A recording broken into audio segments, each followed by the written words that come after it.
Hello there. Happy Friday. I'm Hillary. This is the 4-Minute Buzz, and there is a brand new episode of the Glenn Beck podcast out. And this week, Glenn sat down with a man who lives a way more exciting life than anybody you know. Jared Isaacman is an entrepreneur, a philanthropist, and a wildly successful businessman who started a billion-dollar company out of his parents' basement when he was a teenager. He's never been in the military, yet he owns and flies his own fighter jets. Oh, and in his spare time, he's an astronaut on the side. He currently works for SpaceX, and he was the commander of Inspiration 4, the world's first all-civilian mission to orbit in 2021. And in this clip, Jared and Glenn discuss why Elon Musk was upset with NASA and the early days of SpaceX. I'll tell you something else about that Elon story, and Eric Berger wrote two great, kind of books about the early days of SpaceX. What was most disheartening to Elon that set him on this path is he went on NASA's website to just learn about Mars. He just sold one of his first business, and he's like, I'm interested in seeing, what the grand American plan is to go to Mars. And he's like, I went all over NASA's website. I couldn't find anything about it. And he's like, that doesn't make sense. I mean, how are we not having that somewhere on the roadmap? But in terms of some of the expertise that kind of corporate industry can bring, one, we're much better capital allocators. It's just kind of the nature of the beast when you're beholden to shareholders and investors over the years that expect that if you're gonna take money, you're going to create lots and lots of value of it. And someone like Elon, who started a number of successful companies, or Jeff Bezos, I've run two companies now. One's a public company. I think you develop a skill set that's just not inherent in government, where the check's always going to come, and the expectation is there's always going to be more of it. And I think in the end, you wind up creating a bureaucracy that serves anything other than the mission. But there is a world for a NASA, of course. Like the government and every taxpayer should be contributing to do the near impossible, what no one else is capable of doing, what no private company is going to do or organization is capable of doing. But what are those things? If you have Elon Musk saying, I'm going to go to Mars, I'm going to build a colony on Mars, what are those things that private industry can't do? Oh, well, first there's the whole science portfolio inside of NASA. I mean, there is, as much as I personally, and I would have tried to champion this, to see academic institutions and nonprofits and private individuals fund scientific missions, it hasn't happened yet. Like, if we're going to want rovers on Mars, or send missions like Europa Clipper or Dragonfly, to go explore within our solar system and beyond, it's probably going to be a government-run operation, because there's no obvious economic model or financial return why someone else would do it. And then in terms of what SpaceX is doing, which is just extraordinary, it's one piece of the puzzle. Like, they can't solve every single problem. For example, I think nuclear power is going to play a huge role in exploring our solar system, and very relevant to Mars. I mean, nuclear propulsion takes a lot of the pressure off commercial industry, because you don't necessarily have to do lots of in-space refueling. You're going to need nuclear reactors on the surface of Mars. And simply put, the farther you get away from the sun, the less you can rely upon solar power. Who's going to invest in nuclear-powered spacecrafts other than the government? Like, there's no economic model for it. You're not going to raise investment funds for it. So there are things that NASA should be doing to help the Blue Origins and the SpaceXs of the world. Okay, this is a cannot miss episode. It is fascinating. It's available right now for Blaze TV subscribers, and it will be available on YouTube and everywhere else you get your podcast starting tomorrow. I'm Hillary. That's your 4-Minute Buzz. Now here's Glenn and Jason with the show.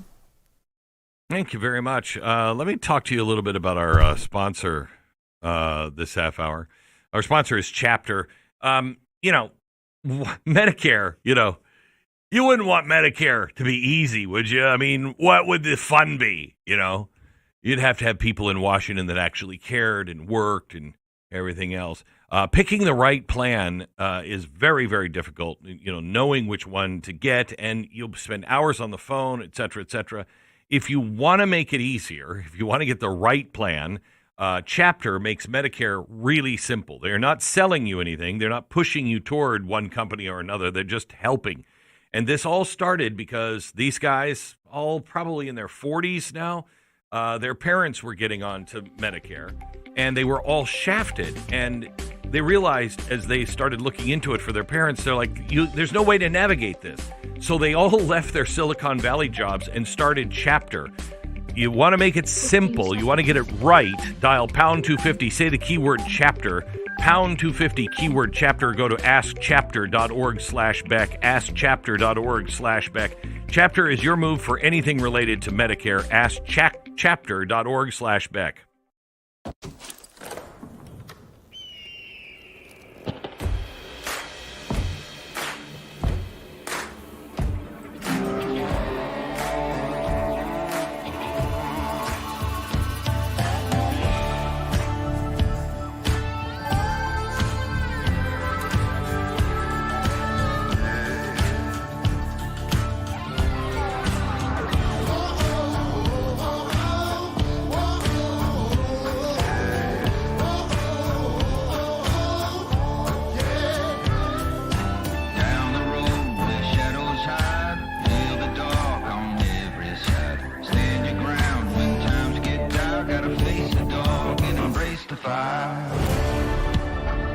The fusion of entertainment and enlightenment. This is the Glenn Beck Program. Hello, America. Welcome to the Glenn Beck Program. There is so much going on and so much good news that is happening. First of all, we have the guy who can tell us everything about this secret meeting that happened with the Trump administration officials. An urgent meeting. It's not really secret. It was private, but not secret. It was an urgent meeting that happened on Sunday with new information on Russiagate, which it looks like they are going to be using to build a criminal conspiracy case against Obama, Biden, the administration of Obama and Biden, Hillary Clinton, and all of the political appointees that have weaponized the federal government. We're about to open the floodgates. You'll get all of that information in about a half hour. Also, I just want to go through some of the stuff. From yesterday, we find out that NPR and PBS gone, defunded. $9 billion cut in Doge cuts, so we saved $9 billion. It's a nice start. Then we have the rescission. We have the secret meeting. We have Coke now coming out with sugar, real sugar. I don't know if I believe that, but I mean, it's another one the president, I guess, has been working on. And Rubio telling our outposts now that stay out of foreign elections. We're not getting involved in any foreign elections. What's happening? All of a sudden, like, our country is like making sense. You know what I mean? Oh, and there's one more thing. Looks like Trump is now saying to the courts he wants the courts to release all of the information they have on Epstein. Oh, and another thing. The Wall Street Journal has finally jumped the shark. What a ridiculous letter that they published. And Trump sues them, and I hope he sues the Wall Street Journal and Murdoch and gets at least the yachts and the half of Australia that Murdoch must own right now. Because what happened to Donald Trump yesterday with the Wall Street Journal is an abomination. Oh, and the Genius Act. Oh, and good news with Stephen Colbert. And I'm going to start there in 60 seconds. First, let me tell you about our sponsor this half hour. It's Rough Greens. Your dog is thinking more snacks, fewer baths. But if he really opened up in a moment of real honesty, he would say to you, I'd like to be a little more energetic. I'd like to be a little, less old. I'd like to be my old self again. But dogs don't complain. It's not in their nature. They just slow down quietly. Maybe they stop jumping on the bed. Maybe they sleep a little longer. Maybe they're not as interested in the walks that they used to love so much. But here's the good news. You can help. Rough Greens is not a dog food. It's a nutritional boost that you add to the food he's already eating. And it's packed with vitamins, probiotics, digestive enzymes, and all the things that help your dog feel like himself again. I've seen the difference in my dog. It made all the difference in the world. Get a free Jumpstart trial bag for your dog to try. It's $20 value. You get it for free. You just cover for shipping. It's Rough Greens, RUFFgreens.com, or call them at 214-ROUGH-DOG, 214-RUFF-DOG, roughgreens.com, promo code Beck. Rough Greens, so good your dog will ask for it by name. All right, let's say hello to Jason Buttrill, who is in the studio with us. Stu returns from vacation Monday. Jason, thank you for filling in this week. You and Pat, welcome. How are you? I am great. I'm even greater, if that's correct. After I saw a X post from a Real Clear Politics reporter about, I know you're going to get to the story later about this Wall Street Journal thing, but oh my gosh, I did not believe your predictions from the Wednesday night special TV show would be coming alive already. I talked about this a little bit yesterday. I don't know if I said it on the air or not. I don't know. But I was talking about how, yesterday you were like, because you really have a problem with the Epstein thing and the way it's been handled. And I think on Wednesday night, you were the biggest pushback on me because I walked in, and maybe it was because you had ownership and all the hard work you put in writing a show. And then I walk in the last minute and go, yeah, I'm not going to use any of that. I have a theory. And I walked you through this theory on Wednesday, and you were like, really? And I thought you were a million miles away from believing it. And you're right. The Wall Street Journal practically proves that's probably what was happening. How many times have you done this to me, Glenn? I was like, no. But magic usually ends up happening later, so it's all good. I know. It's really incredible. All right, let me give you what I think is some of the best news, at least the most satisfying for me. Please play cut 6. Here's Stephen Colbert. Before we start the show, I want to let you know something that I found out just last night. Next year will be our last season. The network will be ending The Late Show in May. And... No, please, no. Who's going to have dancing vaccines? yeah, I share your feelings. It's not just the end of our show, but it's the end of The Late Show on CBS. I'm not being replaced. This is all just going away. Oh, and I'm sad. Tragic. I'm very, very sad. It's tragic. And who would have seen it coming, besides anybody who's ever watched, a funny, show late at night? Who would have seen this coming? That, after people start to wake up, and they start to realize this whole forcing people to believe what you believe just isn't funny or really acceptable in society. It kind of builds a bad civilization. Who would have seen this coming, that, those shows that were pushing it the hardest are no longer popular and are going to be canceled? Now, he went on to say, well, this is just budgetary. Yeah, you know why? Because you can't make any money. Because why? Nobody wants to buy your stupid show. Why? Because nobody's watching your stupid show anymore. Why? Because you suck. Why? Because you made it all about politics. I mean, it's really not that hard to figure out, Stephen. But it couldn't have happened to a nicer guy. Yeah. Bye-bye. Okay, so let's see. What else? Oh, here's one from CNN that I think you'll enjoy. Here are the CNN reporters revealing the new polling on Donald Trump. Here it is. I mean, look, I think this one surprised me a bit because of all these complaints online going after Trump and the Epstein files. You might think his approval ratings were going down, Republicans. If anything, they're going up. Republicans who approve of Trump, look at our CNN poll. The prior one, 86%. The one out this week, 88% were Republicans. How about Quinnipiac? The prior poll, 87% approve of Republicans. This week out, 90% were Republicans. If anything, Donald Trump's approval rating has gone up since this whole Epstein saga started. He is at the apex, or close there too, in terms of his popularity with Republican voters, Epstein files, complaints, or not. I think Charlie Kirk said it best this week when he said, we're upset about the Epstein files because we love the president. We like the president. And we don't want to see the president, duped by the deep state. And what he's been saying this week is he doesn't want to see his supporters duped by the deep state.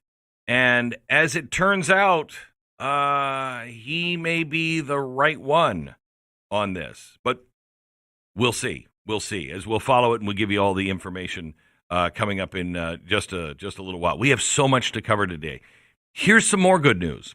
Rubio has told now the U.S. outposts a directive that U.S. consulates and embassies can still congratulate the winner of a foreign election, but should not criticize an election without approval from a senior official.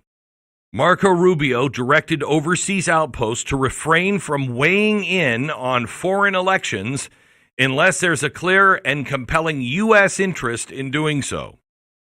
The order is intended to bring the department more in line with the White House and Trump administration's stance on foreign elections. Now, this one seems so incredibly easy. You know, don't you hate it when another government comes into our country and they're like, you know what? Well, let me do it this way. So we were thinking that maybe what you should do is not elect Donald Trump. Are you going to listen to that guy? Even if you hate Donald Trump, you're like, hey, mind your own business, right? But not America. No, apparently our State Department not only likes to overthrow governments that they don't like, but they'll be very vocal on it, too. You know, you Swedish people are just too stupid to elect somebody smart like we do. Oh, that's good. You know what, Jason? I don't know about you. I cannot believe how much I'm impressed with Marco Rubio. Oh, yeah, unquestionably. And what was weird is at the beginning, he was kind of, a lot of people were kind of standoffish and they're like, oh, really, Rubio? Yeah. But now I feel like, what does he have, Glenn? Like maybe 18,000 jobs right now, and he's doing perfectly with all of them? It's insane. All of them do. All of them do. My podcast today is with the guy who Trump had originally nominated for the head of NASA. He's this entrepreneur that, you know, convinced his folks to just let him drop out of high school, had to get his GED, but let him do his own thing because he was horrible at high school. His parents did. He starts a business. He turns it into $1 billion business. His dad goes to work for him. I mean, it's this incredible story. Then, as a kindergartner, and this made me feel really old because he was like, you know, when I was in kindergarten, I remember reading about the Challenger. I'm like, oh, in your kindergarten, you read about the Challenger. I don't feel too old now. But he said, I remember reading about that, and I was just in love with the space program, and I always wanted to be an astronaut. So I trained myself. I went and I took my money, and I started buying up airplanes, fighter planes. And then I developed the largest independent air force in the world. And then I contracted with Top Gun. And we were the fighters, all my pilots with my planes, we were the ones that would train against the Top Gun pilots. We were the enemies that they would go out and dogfight with. Like, yeah, well, I got into radio when I was about your age. I mean, this guy is just amazing. But he was talking about, how, now the labor secretary is the interim NASA head as well. They all have 400 jobs, and they're all doing them well. What is happening? Yeah, what is happening? And this thing with Rubio, like in the State Department, I don't know if you realize. I know this audience realizes this, but how big of a deal this is, and how much work they have to do. But I mean, you've shown multiple times about how in a bunch of European countries, how the State Department not only is supporting another party or another president actively against the will of the people that voted there, but they're also like funding like George Soros groups to hit the streets and protest and give this illusion that there's like a big uprising. It is that is embedded in their culture. Those people. Yeah. Right. It's the State Department that goes in and trains the revolutionaries on the streets to help them overthrow the government the State Department doesn't like in some foreign country. It's insane. And he's changing that culture. And so is Donald Trump. Yesterday, it finally went through. It's now sitting on the desk for the president to sign. He has cut $8 billion from the U.S. Agency for International Development. That's USAID, just because it says aid in the name. It's not an aid program. They're not starving children by cutting this. They're stopping the overthrow of foreign governments. It was a tool used by the State Department and the CIA. This is Donald Trump. John F. Kennedy started USAID not as an extension of the Peace Corps and, some sort of a food program. He did it because the agency he shut down was a shell and a ghost operation for the CIA. And when he found that out and found out what they were doing, he was like, well, I'm shutting this down and I'm starting a new program and we're just going to help nations develop. And the CIA was like, okay. And they just went into USAID and did the same thing. Finally, that has been cut, and $1 billion no longer going to the Corporation for Public Broadcasting. And they're really, really sad. They're very sad. They don't know what happened to them. They're like, wait, I thought everybody loved us. No. Here's another good piece of good news. Trump is now saying it looks like he's going to designate organizers and financial backers of the violent ICE protest as terrorists.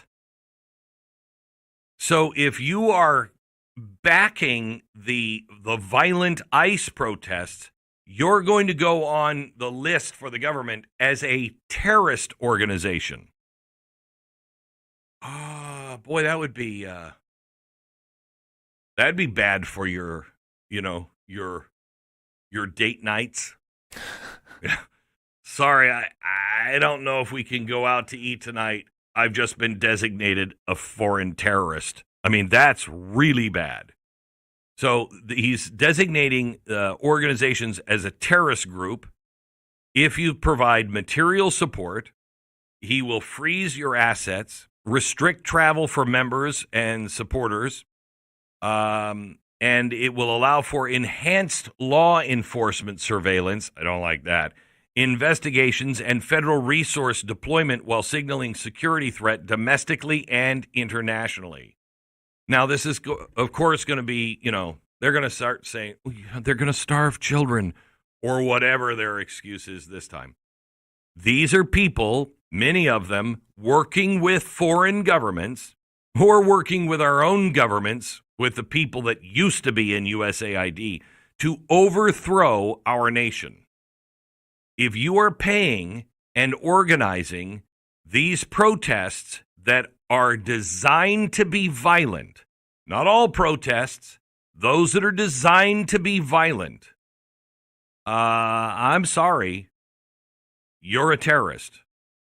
Because what you're doing fits, the only word that fits by definition is the word terrorist. You are trying to change the country's policies by instilling fear.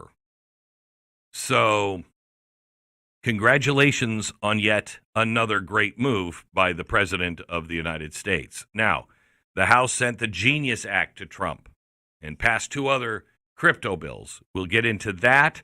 We're also going to get into some really good stuff in about 10 minutes with the guy that actually wrote the article that Jason was just talking about, Paul Sperry. He's with Real Clear Investigations. He's a senior reporter there. And it looks like the Trump team is now going to release some documents that have been classified, which will expose the Obama-era Russia hoax conspiracy. That's, that it doesn't matter, right? You can't do that because statute of limitations. No. This changes everything, and Paul will be with us in just a minute. First, let me tell you about our sponsor. It's the International Fellowship of Christians and Jews. When you turn on the news lately, it can be hard to know what to think. Wars, rocket attacks, families fleeing their homes, nothing but the clothes on their back. It is easy to feel helpless. especially it's a world away. And I don't want our government involved in this war. I don't want my government. We should not be involved. Let Israel fight its own wars. But you can do something to help and to show support. You can provide food for a hungry Holocaust survivor in Israel. You can help a family forced to shelter in their basement because of the rockets. You can provide blankets, clothing, warm meals. You can help armor some ambulances and things like that. The International Fellowship of Christians and Jews is on the ground right now bringing practical help and hope to people who need both. And they've been doing it for decades now. Now is your time to stand with Israel. They're innocent and most vulnerable. Rush your gift now to 888-488-IFCJ, 888-488-IFCJ, or go online to ifcj.org. That's ifcj.org. 10 seconds, back to the show.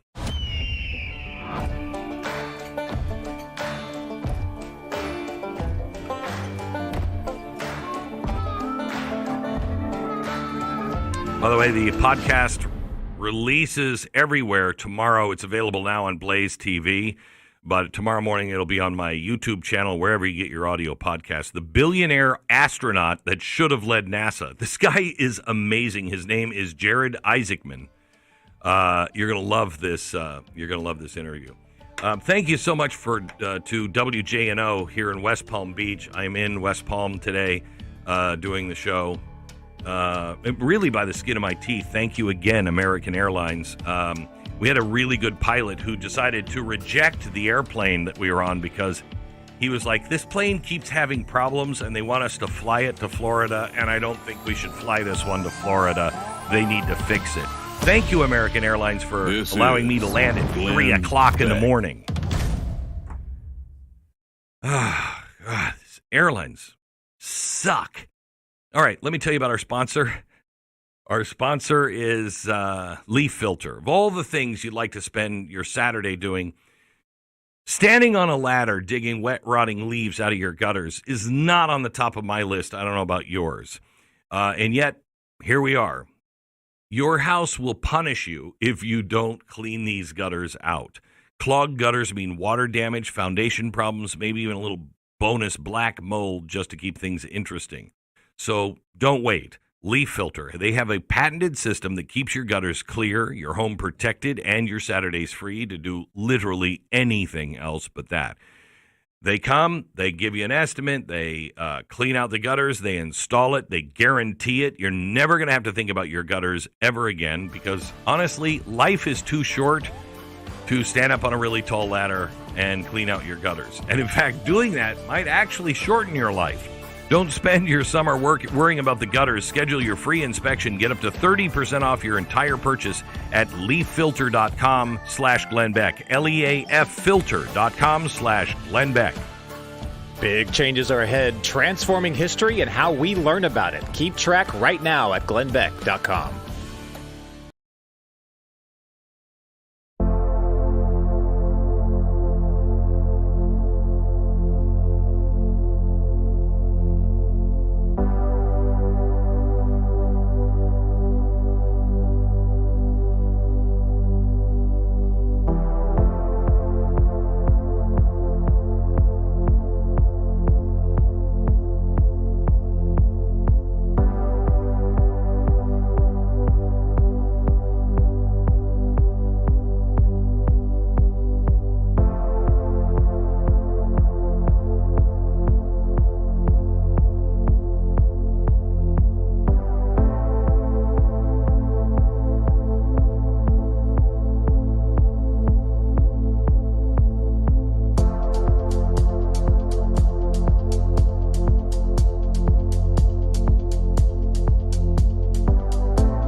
So about an hour and a half ago, 2 hours ago, Susan Crabtree from Real Clear Politics, she is their national political correspondent, she tweeted something about, that Wall Street Journal ridiculous letter that was posted. I mean, just so bad on Epstein. She just posted that the guy who was the reporter that did that story, his only job of, journalism before that was he worked for Main Justice, which is Glenn Simpson's wife's publication. Who's Glenn Simpson? Glenn Simpson is the founder of Fusion GPS. Who's Fusion GPS? The firm that Hillary Clinton paid to come up with and produce the Steele dossier. Come on. I mean, this is just, it's incredible. It is absolutely. On Monday, we were all going, Donald Trump, what are you doing? Why are you saying this? By Wednesday, I'm like, wait a minute. I think he might have some. Today, it's just like all falling into place. You're like, oh my gosh, this is such a setup. Oh, it's incredible. Now, Real Clear Politics having a really kind of a banner day, especially today. Real Clear Investigations, the senior reporter there, Paul Sperry, is the guy who really has the story on what the Trump team is doing on this giant conspiracy case that they are building. Paul, welcome to the program. Glad to be with you. Thank you. So on, what was it, Sunday, they had an urgent meeting, the Trump officials. And what were they meeting about? Tell me the story. So what we know is they have declassified a new batch of documents related to the Russiagate hoax, and they're planning to release them soon. And I've got that confirmed now from the highest levels of the ODNI. And they're planning to brief reporters and publish the documents in a report prepared by DNI Gabbard's office, which has declassification authority across the IC, the intelligence community. And this would be just the first wave of declassification. It's not a dump of all the documents at once. And all this is being coordinated with the White House and the Department of Justice. And this is a 200-page congressional audit. And what does it say in it? That's part of it. That's part of it. There's more? Yes, they're not going to release the whole thing. As I understand, they're going to take some pieces from it that I was told the documents not only definitely back up the internal CIA review of the ICA and possible perjury by Brennan and Comey. But there's way more from that, including emails showing links between the Crossfire hurricane and the rigged ICA operation. This is the intelligence community assessment that Obama ordered, which would strengthen the predication for a conspiracy to Frank Trump case. Jeez. So, I mean, this is like an unbelievable smoking gun if it is as advertised, right? I mean, could we have asked for a bigger smoking gun than this? Well, we don't know exactly what it is, and of course, we've been overpromised in this never-ending zombie Russiagate scandal, and been under-delivered on the promises so many times. Like, it's almost like losing the football at this point. The investigation, the conspiracy investigation, is real. I mean, this is happening, and we understand there is a case file number and an EC officially opening the investigation. This is an electronic communication, and it's been assigned to a field office. So, and they're focusing on a number of potential co-conspirators, and we'll be publishing a list of them at Real Clear Investigation, so stay tuned for that. And what they're dealing with this... What's that? Hang on just a sec. We do know that Comey and Brennan are part of that list, don't we?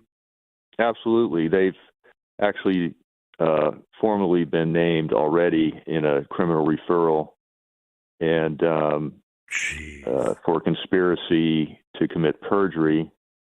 And what they're doing with, trying to do this as a conspiracy case rather than individual charges. Mm-hmm.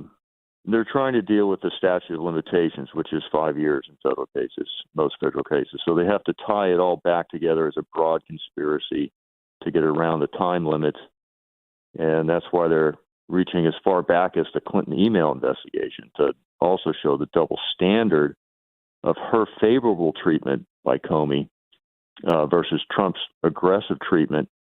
And this is also by Obama and Biden investigators and prosecutors, going forward all the way up to the Mar-a-Lago raid. So, according to their case theory, they all conspired to protect Hillary and to frame and to stop Trump.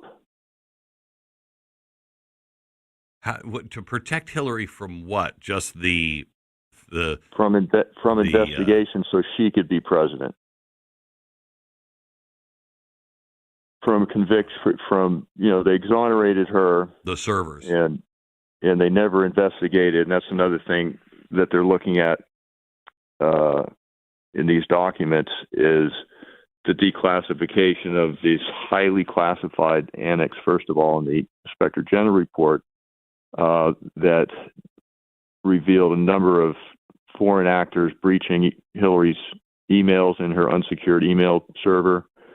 And then Comey and Peter Strzok, who was the head of counterintelligence, who was supposed to investigate things like that, he didn't bother. It just completely neglected to investigate that huge breach. And then you have the classified appendix in the Durham report, which talks about a Clinton intelligence, a Clinton plan intelligence that was intercepted, and Brennan got a hold of it. And, basically laying out a Clinton plot to frame Trump. And this was in July 2016. And Comey and Strzok didn't investigate that either. So it's a double standard, disparate treatment, and that's part of a conspiracy case that they're building. Okay, so let's just say that we're not Lucy, and we haven't been down this road a million times, because I know the football can be pulled away from us at any moment and probably will. But let's just look at this moment and say, okay, these things are possibly going to be produced and are real. What does this mean for the people involved, do you think? I mean, how bad is this going to get? And how deep will they go? Well, there are a lot of co-conspirators, as long as you're armed, that would be named at once. But it definitely is ambitious, but it's not pie in the sky because the data points are all there for a conspiracy. They just have to find a grand jury to hear all the evidence with an open mind. And that won't be in D.C. But that's, that. Right, that won't be in D.C. Yeah, 90% Democrat, but automatically biased against Trump. But they could move it to Florida, right?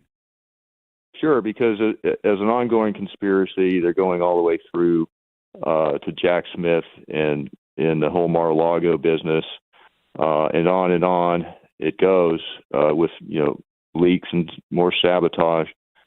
But this influence operation has done lasting damage. It's caused lasting damage to Trump and his presidency, his legacy. Polls show that the vast majority of Democrats still to this day believe that Trump is a Russian agent, despite the complete debunking of the Hillary's dirty dossier and the P-tape and all that made-up garbage. So, in the end, Paul, even if these people go to jail, if that's not corrected, and I don't know how you would correct that in people's minds. If that's not corrected, this only makes the left even more angry and probably more violent because now they're locking up everybody who is just against Donald Trump. What how do we solve this? What does this mean in the end if we can't change that? Well, there has to be some accountability, and it may not, lead to convictions, even indictments. But if it gets out, if these documents get out into a court of law, they get out into a courtroom, the media will finally be pressured, at least. I'm not saying forced to cover it, which they've buried this because they're so invested in the whole Russia business they won Pulitzers for. So they're running block and tackle against any of this stuff. But if you finally get declassified documents and put out there in the public domain, put out there in the courtroom, smoking guns, as you were saying, they have to cover that. I think right now they want to get past this Jeffrey Epstein news cycle, so the media doesn't have an excuse not to cover it before they release this stuff, or at least let it die down a little bit. A couple of questions. Why wouldn't we release it? Why wouldn't they release it? You said if they release it. Why wouldn't they? Other than it's going to be released. It's just that they're preoccupied right now with the Epstein business. So do you think that's what is leading to the president being so angry? He's like, I've got something. Would you please shut up so we can release this? Possibly, yeah, because I know that they briefed the White House on this on Tuesday, and I can't imagine that Chief of Staff didn't in turn brief the president. Wow. And the last thing, the meeting did not have Pam Bondi or Tulsi Gabbard in it. Do you know why? The principals were not in the meeting. It was high-level staff for both the DOJ and ODNI. Why? Is that normal? I don't know. Oh, yeah, that's normal for stuff like this. They don't have to be there. Then they're briefed about it. Okay. Paul, great investigation. Thank you. Thank you for bringing us up to speed. This is really remarkable if it happens. This is game-changing. It absolutely could. It's definitely the dam is starting to break on all this. There's no doubt. Paul, thank you very much. I got to tell you, Jason. Wow. I mean, that's what we've been hoping for, right? That's what we've been waiting for. This restores the trust we've been saying we needed to see from Epstein. This could be the one that, I mean, you could go all the way back to Hillary Clinton. I can't imagine they're going to lock her up. They should, but I can't imagine they're going to lock her up. But, I mean, to be able to have those documents out and show this conspiracy, again, I don't know if it's going to change the left's point of view because they're just insane at this point, but get it into a courtroom, that's going to be pretty intense. Yeah, Glenn, I mean, I'm just biting my fist through that entire thing because I just want to scream out, this is amazing. You got to give it to Paul. He is the true personification of a journalist and investigator. So he was, but while he's narrating this or talking about it, I'm like, oh my gosh, they're revealing the deep state, everything. Thank you for saying this. Thank you for saying this because I'm talking to Paul. I don't know Paul, and I'm talking to him, and he's like, well, yeah, I mean, it could be a very big deal. And you're like, wait, oh my gosh, I thought it was bigger than that. So you're exactly right. He's a journalist. That's a journalist for you. Okay, more coming up in just a minute. Stand by. Our sponsor is Tunnel to Towers Foundation. When a first responder runs toward danger, when a soldier leaves their family to defend your family, they're not thinking about recognition. They're not looking for praise. They do it because it's right. They do it because somebody has to. Otherwise, we live in chaos. But when tragedy strikes, when a hero ends up making the ultimate sacrifice, we need to be the people who remember, the people who care, the people who are willing to step up and say, your loved one's sacrifice is not for nothing and not forgotten. That's what the Tunnel to Towers Foundation does. They pay off mortgages for the families of the fallen first responders and military members. They build smart homes for our most severely wounded heroes, and they make sure these families know you're not forgotten. You're not alone. We can't We don't know these people, but we can help them in a very personal way by taking a huge stressor off of that family, and carry forward a legacy of duty and honor and sacrifice. That's what Americans should do. So will you join the Tunnel to Towers Foundation and me? Stand with them. Be a part of something that truly matters. Tunnel to Towers. Donate $11 a month to Tunnel to Towers at T2T.org. That's T2T.org. They want you silent, obedient, and blind. Well, shoot, here we are with open eyes and a bit of rebellious nature. Hold the line, my friends. Glenn Beck will be back in a minute.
May I suggest that I may not have been as right as I usually am when I said the left is afraid, or the politicians on the left are afraid of their own base and afraid of the uber left and the violence.